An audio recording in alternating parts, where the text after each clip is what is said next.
Welcome students. তো আজকে আমি আবার চলে এসেছি তোমাদের সঙ্গে গুরুত্বপূর্ণ কিছু শিলালিপি নিয়ে আলোচনা করতে, এবং সেই শিলালিপিগুলির সময়কাল এবং ঐতিহাসিক বৈশিষ্ট্য নিয়ে আমরা একটু আলোচনা করব। চলো দেখে নিচ্ছি এদের মধ্যে কমন কমন কী কী শিলালিপিগুলো রয়েছে। প্রথম দেখো, অশোকের অনুশাসন। অনুশাসন কথার অর্থই শিলালিপি। অশোকের শিলালিপি, এটা ইম্পর্টেন্ট আছে। এটার মধ্যে দেখি কী বলা হয়েছে। সময়কাল হচ্ছে খ্রিস্টপূর্ব 3য় শতক। সম্রাট অশোকের ধর্ম, অহিংসা এবং প্রশাসনিক নীতির উপর বিস্তারিত বিবরণ দেয়। সারনাথ অনুশাসন, এটাও ইম্পর্টেন্ট। এটাও খ্রিস্টপূর্ব 3য় শতক। এটা কি? বৌদ্ধ সংঘের ঐক্য বজায় রাখা এবং বিভাজন রোধ করা, ঠিক আছে, নির্দেশ দেয়। সাচি অনুশাসন, এটাও ইম্পর্টেন্ট। হ্যাঁ, এটাও খ্রিস্টপূর্ব 3য় শতক। এখানে কি বলেছে? বৌদ্ধ ভিক্ষুকদের শৃঙ্খলার বিষয়ে কথা বলা হয়েছে। দিল্লির টোপরা স্তম্ভ, এটাও খ্রিস্টপূর্ব 3য় শতক। এখানে কি? এটা হরিয়ানা থেকে, কোথা থেকে আনা হয়? হরিয়ানা থেকে ফিরোজ শাহ তুগলক এটি দিল্লিতে নিয়ে আসেন। এতে অশোকের 60টি স্তম্ভলিপি আছে। এই যে এটা কিন্তু ইম্পর্টেন্ট আসতে পারে যে কোথায় অশোকের 60টি স্তম্ভলিপি আছে, তখন তোমাদের বলতে হবে দিল্লির টুপরা স্তম্ভ। হাতিগুম্ফা শিলালিপি, এটা ইম্পর্টেন্ট, ঠিক আছে। হাতিগুম্ফা মানে খ্রিস্টপূর্ব 2য় শতক। কলিঙ্গরাজ, খড়বেলে সমসাময়িক, এটা আসতে পারে যে হাতিগুম্ফা কার সমসাময়িক, তখন তোমাদের এটা লিখতে হবে, ঠিক আছে। এখানে তার সামরিক এবং সাংস্কৃতিক কীর্তির বর্ণনা করা হয়েছে। নানাঘাট শিলালিপি, এটা খ্রিস্টপূর্ব 1ম শতক। সাতবাহন রানী নয়নিকার কর্তৃক উৎকীর্ণ, এতে বৈদিক যজ্ঞ এবং ভূমিদানের উল্লেখ আছে, ঠিক আছে। অযোধ্যা শিলালিপি, এটি খ্রিস্টপূর্ব 1ম শতক। এখানে কি? রাজা ধনদেব এটি খোদাই করান। হ্যাঁ, এটা আসতে পারে অযোধ্যা লিপি কে খোদাই করান, তখন তোমাদের কি বলতে হবে? রাজা ধনদেব। এতে পুষ্যমিত্র শুঙ্গ কর্তৃক অশ্বমেধ যজ্ঞের কথা আছে। তাহলে অযোধ্যা শিলালিপিতে কি আছে? অশ্বমেধ যজ্ঞের কথা। জুনাগড় লিপি, এটা 150 খ্রিস্টাব্দ। দেখো, জুনাগড় কিন্তু একটা ইম্পর্টেন্ট টপিক হতে পারে। জুনাগড়টা অনেক সময় চলে আসে। সেটা হলো কি বলেছে? বিশুদ্ধ সংস্কৃতে লেখা প্রথম বড় শিলালিপি।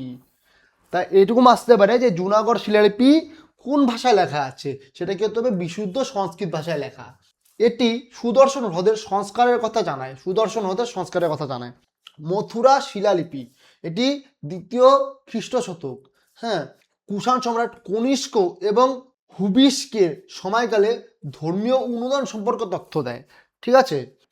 জুন্নার শিলালিপি, 2য় খ্রিস্টীয় শতক। শক ও সাতবাহন আমলের বৌদ্ধ গুহায় অনুদান ও বাণিজ্যের বিবরণ দেয়। নাসিক, এই যে এটা ইম্পর্টেন্ট হতে পারে, এটা আসতে পারে। নাসিক শিলালিপি, এটা কোথায়? এটা হচ্ছে 2য় খ্রিস্টীয় শতক, মানে খ্রিস্টীয় 2য় শতকে। এই দেখো, নাসিক শিলালিপি হচ্ছে গৌতমীপুত্র সাতকর্ণীর বিজয় গাথা। কোন শিলালিপিতে সাতকর্ণীর বিজয় গাথা বলা হয়েছে? এটা হচ্ছে নাসিক শিলালিপি। হ্যাঁ, আর কি? শক সাতবাহন সংঘর্ষের ইতিহাসের কথা বলা হয়েছে। সাচি শিলালিপি, এটা খ্রিস্টপূর্ব 2য় 5ম শতকে। সাচি শিলালিপিতে কি বলা হয়েছে? বিভিন্ন দানপত্র, যা শুঙ্গ থেকে গুপ্তযুগ পর্যন্ত ইতিহাসের বিবরণ দেয়।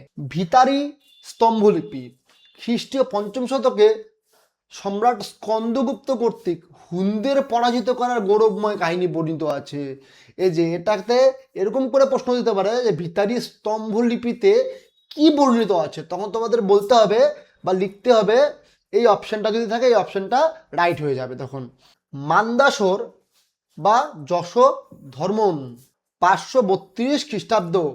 532 খ্রিস্টাব্দ কি আছে? এখানে কি বলা হয়েছে? রাজা যশবর্মন কর্তৃক হুন নেতা মিহিরকুলকে পরাজিত করার কাহিনী রয়েছে। এলাহাবাদ প্রশস্তি, দেখো এলাহাবাদ প্রশস্তি ইম্পর্টেন্ট। হ্যাঁ, এলাহাবাদ প্রশস্তি কার লেখা? আমরা পড়েছিলাম এলাহাবাদ প্রশস্তি হরিসেনের লেখা। এই দেখো, এখানে বলছি খ্রিস্টীয় 4র্থ শতক। এই দেখো, এখানে আবার চলে এসছে হরিসেন রচিত। আমি একটু আগে বললাম না হরিসেনের লেখা, এইটা ইম্পর্টেন্ট, ঠিক আছে। সমুদ্রগুপ্তের দিগ্বিজয় ও ব্যক্তিত্বের শ্রেষ্ঠ উৎস। এটা এলাহাবাদ মসজিদ। আইহোল শিলালিপি, এই যে দেখো আইহোল শিলালিপিও একটা ইম্পর্টেন্ট টপিক হতে পারে। আইহোল শিলালিপি কি? আইহোল শিলালিপি কার লেখা? আইহোল শিলালিপি রবি কীর্তির লেখা। দেখি কত সালে? 634 খ্রিস্টাব্দে। এই যে চলে আসছে দেখো, রবি কীর্তি রচিত, দেখেছো? এটা মানে এই জিনিসগুলো কিন্তু ইম্পর্টেন্ট। এগুলো কার লেখা এটা চলে আসতে পারে যখন তখন। আইহোল শিলালিপি কার সম্বন্ধে বলা হয়েছে? দ্বিতীয় পুলকেশী কর্তৃক হর্ষবর্ধনের পরাজয়ের বর্ণনা। মেহেরলি লৌহস্তম্ভ, চতুর্থ পঞ্চম শতক। রাজা চন্দ্রের মানে দ্বিতীয় চন্দ্রগুপ্ত, রাজা চন্দ্র মানে দ্বিতীয় চন্দ্রগুপ্তের কথা বলা আছে।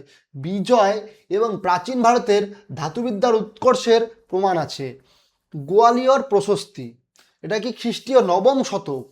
এখানে এখানে কি কথা বলা হয়েছে? গুর্জর প্রতিহার রাজা মিহির ভুজের বংশতালিকা ও শাসনকাল এখানে বর্ণিত রয়েছে। ঠিক আছে। তামিল ব্রাহ্মী লিপি, এটা কত? খ্রিস্টপূর্ব তৃতীয় খ্রিস্টাব্দ, এতর মধ্যে এটা লেখা হয়েছে। তামিলনাড়ুর গুহায় প্রাপ্ত প্রাচীনতম তামিল লিখন পদ্ধতি যে আছে ওটা এখানে লিপিবদ্ধ হয়েছে। আচ্ছা দেখি, খালিমপুর তাম্র শাসন, এটা খ্রিস্টীয় নবম শতক।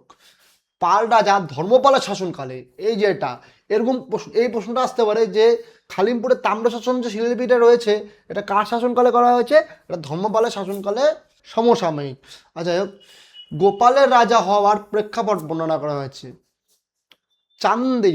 চান্দেরি শিলালিপি, হ্যাঁ, এটা কত? 1312 খ্রিস্টাব্দ। আলাউদ্দিন খিলজি রাজত্বকাল বিভিন্ন স্থাপত্য নির্মাণের তথ্য প্রমাণ দেয়। ঠিক আছে, তাহলে আজ পর্যন্ত এইটুকুই। আমি নেক্সট ভিডিওতে আরও একটি নতুন টপিক নিয়ে তোমাদের সাথে আলোচনা করব। জয় হিন্দ, ভারত মাতা কি জয়।